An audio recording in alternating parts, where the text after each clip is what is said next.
Hello, everybody, and welcome to the season finale of the Gridiron Glory here with Tad and Will. We have been doing this since last summer, researching all 32 teams, bringing you all intensive and exclusive coverage of them throughout the season.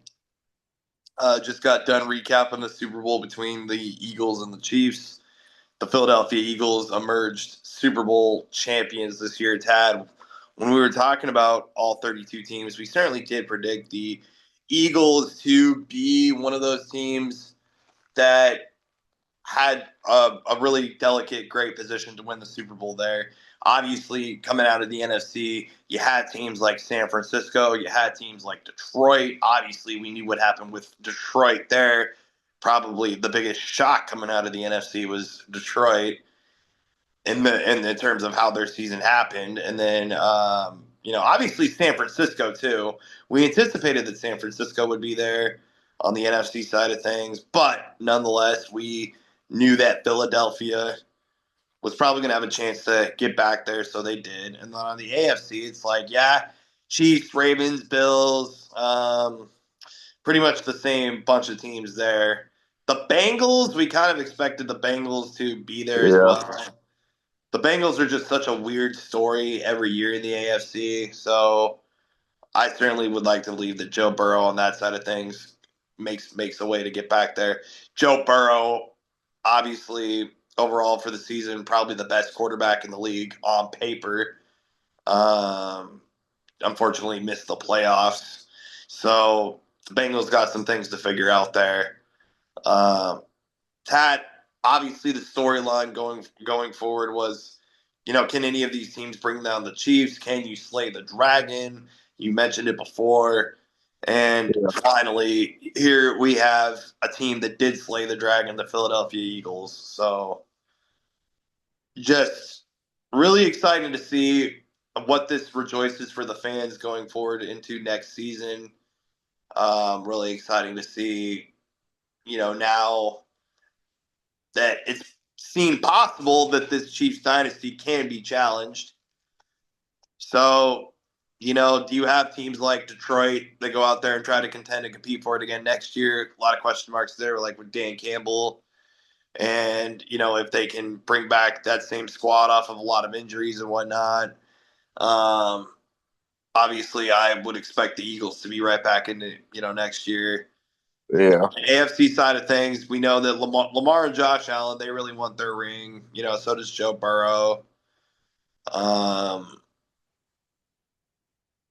the AFC, Tad, probably not as, you know, competitive as it was a season ago, but still, it was a pretty exciting take overall there. AFC is very competitive. Yeah, It was, it was. So I personally just think that there was a lot of changes. There was a lot of exciting things this year. One of them being the new kickoff. Yeah, Tad, I would like to ask you what is your take? What was your take on the new kickoff this year? yeah. It was very interesting to see that change. I'd be interested to see how the numbers shake out in terms of like, did it actually prevent the injuries that was the goal. I'd imagine it probably did to some extent. I'd like to see how those numbers worked. Just watching it from a fan perspective though, I mean it was definitely took a lot of getting used to. It was very much different than what any of us were used to seeing. So it was a change. It was a sizable change, and hopefully it worked out from the injury perspective. I would like to certainly think that it did. It was just really nice to see so many different aspects that evolved throughout the season. Um, you had a lot of teams that were able to win a good amount of games, but kind of just fizzled out at the end, kind of gassed out at the end, and then at the real end of the road, it was the the main teams that we had expected to be there, with probably the exception of the biggest surprise, the Washington Commanders. And I'm really excited to see what they do next year as well. Your Vikings, even Tad, that was kind of, we were talking about the NFC. I would certainly like to believe that the Vikings would be back next year as well. Yeah, Um, it'll be interesting what happens next year. You'll have probably a first year starting quarterback taking the reins, so there's obviously a lot of question marks as to how that'll go. The Vikings believe in their guy, that's why they drafted him. But JJ McCarthy, of course. But yes. yeah, we'll obviously we'll see how that goes, and I mean, you never know what to expect when you throw a first year quarterback out there. So we'll see. He basically took this year as a redshirt year at this point. Yeah. So we'll see how it goes. I mean, you kind of felt like Sam Darnold really was kind of just really the placeholder because the Yeah. plan for the Viking, like their plan and their future is JJ McCarthy. So, I mean, Sam Darnold had a flashy season, sure, but your long term plan is still JJ McCarthy. Yeah, that hasn't changed from the moment we drafted him, right? They drafted him, I should say. Bo Nix in Denver. Yeah, Tad, where would you rank Bo Nix amongst rookies? I mean, we had a lot of quality showings from rookie quarterbacks. Obviously, none better than Jaden Daniels. Bo Nix, he was right up there. First year playoff starter, so that's you love to see that. Obviously, same goes for Daniels. Caleb Williams, his first year in Chicago, obviously not the entirety of that being his fault, Mhm. but do you still think Caleb Williams, even him, guys like him, go forward and fare well? I think he can be fine. I mean, obviously, the Chicago system is what it is. It's not gone well for quarterbacks. You got to do a lot of heavy thinking. You got to fix your offensive scheme. Get you just got to figure a lot of things out. There's a lot of questions there for Chicago, and they'll be under the new leadership from the head coaching perspective. So you gotta hope that you can fully develop Caleb Williams. I mean, you just gotta hope that that's the goal of the franchise. You draft him number one for a reason, and now it's Ben Johnson, the former offensive coordinator for Detroit. So you know he can do some exciting things, but can And he Ted, be a leader? and Ted, we watched all 18 red zones together this season. We We did. watched the playoffs. We watched the Super Bowl together. Tad, if you had to pick one moment in the 24-25 season that was your absolute favorite, what would that be? One moment. I mean, I don't know how I can really say anything other than the pick six by Cooper DeJean in the Super Bowl. I mean, I don't know how there's any other answer there. Obviously that's the playoff moment, and I mean it was just a surreal moment.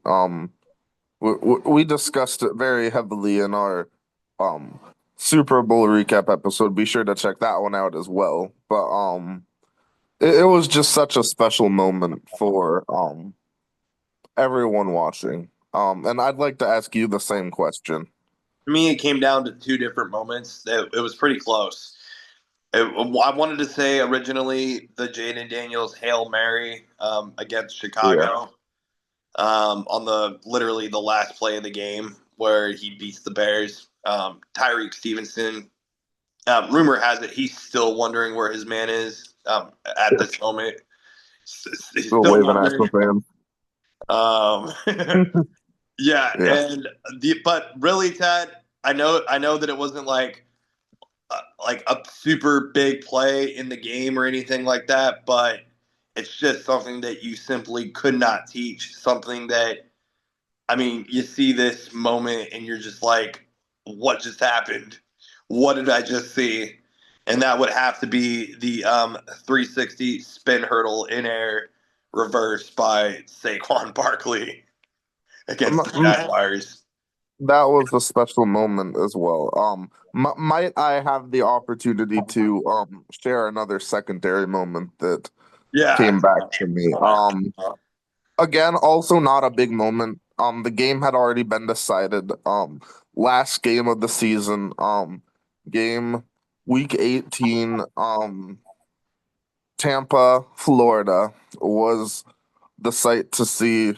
Um, Again, I mean, you get a big time. So let's set the scene. You get a big time divisional game. Tampa, they need to win to guarantee a playoff berth against the divisional rivals.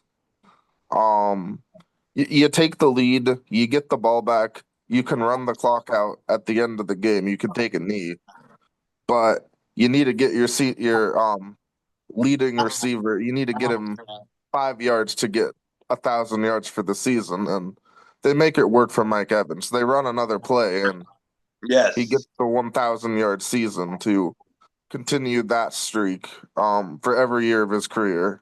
I mean, man, if you don't like that, you don't like the NFL. They It's play for true. each other. The players, they play for each other. They didn't need to do that to win the game, and No, they did it. yeah, that was a very notable moment as well. One of my personal favorite moments that maybe not like overall, just one of my personal favorites was National Tight Ends Day. Folks, I was playing Tad Dorsey in fantasy football in our league, and I needed a big, massive performance from Cade Otton, the tight end. And he went off that week on National Tight Ends Day and helped secure my fantasy victory over Tad. Yes, a very big week for a fairly average tight end. You love to see it. Who can be sneakily good sometimes, and he certainly was that week.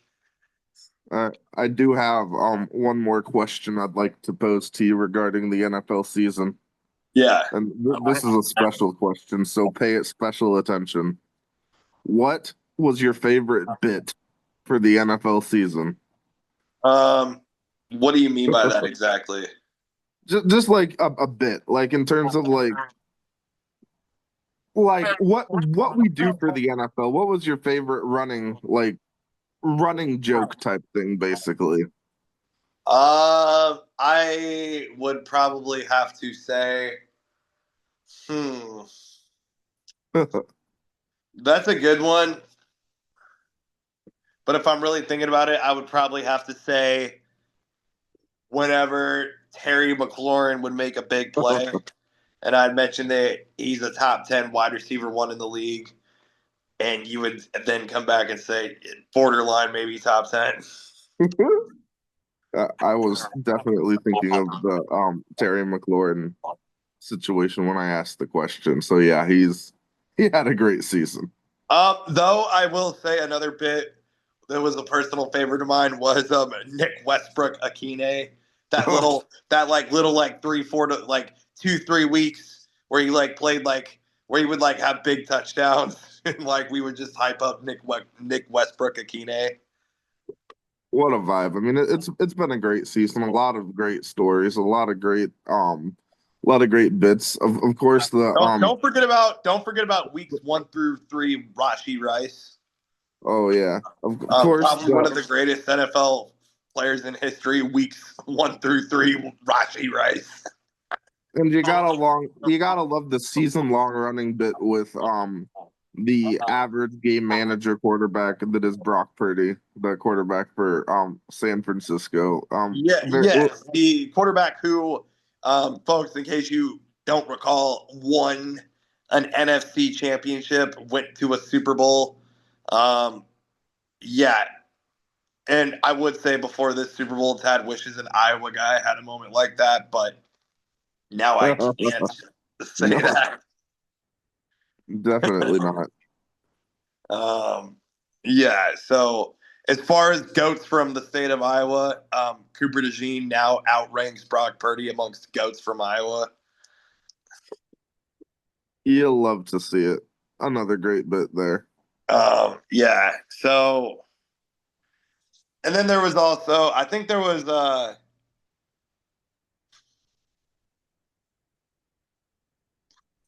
Man, I don't know, man. It's just been one heck of a ride. Has And yeah, so stay tuned. Stay tuned next season. The draft will be held in Tad's favorite city on the planet of Earth. He's a Vikings fan, so he's really going to love the draft location this year. NFL Draft 2025, Green Bay, Wisconsin. Tad, what is your take on that? well, if you're asking humbly for my genuine take, I think that's all I can share, and I hope that in the middle of April in Green Bay, Wisconsin, there's 20 feet of snow. I think that would be an incredible sight for everyone to see. So, going into the draft, we have some candidates here like Shador Sanders, Travis Hunter, um, Tyler Warren. Yeah, Tad, I want to, what are some of your big, I guess, like marquee draft prospects we should look out for on opening night? Definitely, if you're looking at like defensive players, you could look at guys like Abdul Carter out of Penn State University. You got a lot of high profile players there. You have a very high quality running back class with guys like obviously Ashton Genty. That'll be great to see. So he's the leader of that. There's a lot of good running backs like Caleb Johnson, Hampton out of North Carolina. You got Scatabo out of Arizona State. So a lot of good running backs. This is probably the best running back class we've had in the last like I don't know 5 years. You got Terracotta McMillan, the receiver out of Arizona. That could be a guy that you're seeing in the end zone a lot next year. Not Um, not super flashy on the quarterbacks. Your best available quarterback so far in this draft, it's looking like Cam Ward out of Miami. yeah, Cam Ward, Sanders, of course. Um, Yeah, Shador Sanders, sure, yeah. To be so honest with you, Tad, my personal opinion is Cam Ward probably ranks above Shador Sanders, and no, I agree. Yeah, and I'm the with you reason there. why Shador Sanders gets the rankings that he does is publicity and who his dad is. I do believe that might play a factor. My personal take. I mean, it's always a factor. It's a factor. He's a very talented player. You can't take away that he's very talented, but um, the name it plays a factor. You can't say it doesn't, but he's gonna be talented and he can help a team. It gives me like a Bronny James vibe situation. It's definitely not the same as Bronny James, I'd say. I mean, he's actually. mm, I Somewhat, don't want to say Bronny James is not talented. He has some talent, but Shadur Sanders is one of the best quarterbacks in the country, and he showed that in college. well, some other quarterbacks that really showed that, Tad. You got guys like Jackson Dart. He's probably Jackson Dart, a really solid quarterback. This is probably more so of like a skill, like this isn't really a quarterback heavy draft. Yeah, not a good year to need a quarterback if you're not having a high pick. I mean, it's a tough year if you need a quarterback.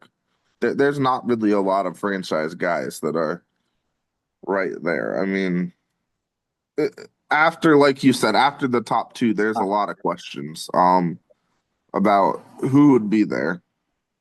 About who would be there and what you might need.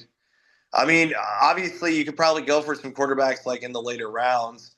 I mean, Quinn Ewers out of Texas, Jalen Milrow out of Alabama, um, and I want to personally say Darian Porter out of Iowa State should be a lot higher. Who? Darian Porter, Yeah, a quarterback, corner. corner. Yeah, Yeah, a very interesting take there. yeah, just not a super heavy quarterback draft. Hmm. Definitely a lot of wide receivers, running backs, probably way more so. This is definitely a strong. If you need running back room, I mean, you're definitely going to get it in this draft. Um, just but definitely not the year to need a quarterback for sure. And Will of Howard, you also course, got guys like Kyle McCord out of Syracuse, oh yeah, he could be Will solid. Howard out of Ohio State. So we'll see what happens in Green And Bay, then, of course, Wisconsin. looking at some of the offensive linemen, they deserve some credit too. Guys like Kelvin Banks out of Texas, the tackle, Will Campbell out of LSU, Josh Simmons out of Ohio State. Those are some looking Yes. at some offensive tackles, and then looking at some of the big guys on defense. You got some great players there. I mentioned Abdul Carter, Mason Graham for Michigan, Yeah. um, James Pierce, Mikel Williams out of Georgia. You see what Georgia defensive linemen can do. If you watch the Super Bowl, you know what Georgia defensive players can do. So Yes. that's some players that you want to have on your team, guys like Landon Jackson from Arkansas. So you got a lot of talented players available in the draft. Yeah. Yeah. I'm just really excited. Tyler Warren, like I said, the biggest guys I'm looking forward to seeing who and what teams they go to. You mentioned Abdul Carter, Hmm. Travis Hunter, Ashton Genty, Tyler Warren.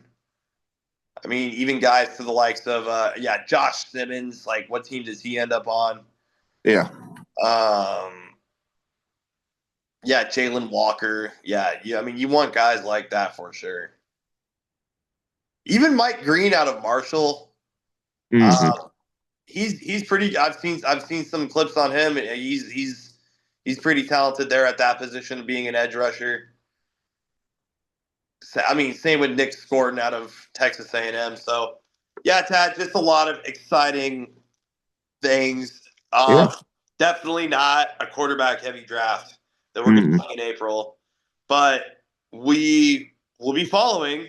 We'll be following that draft, and then we'll get to going on the research, and then we'll bring you 32 videos before the season starts on all 32 teams. And then be sure to like, subscribe, and follow us next year on the Gridiron Glory. Tad, did you have any other final thoughts or takes on the 2024-2025 NFL season, which crowned the Philadelphia Eagles being the Super Bowl 59 champions? It was a great year. It was a great year.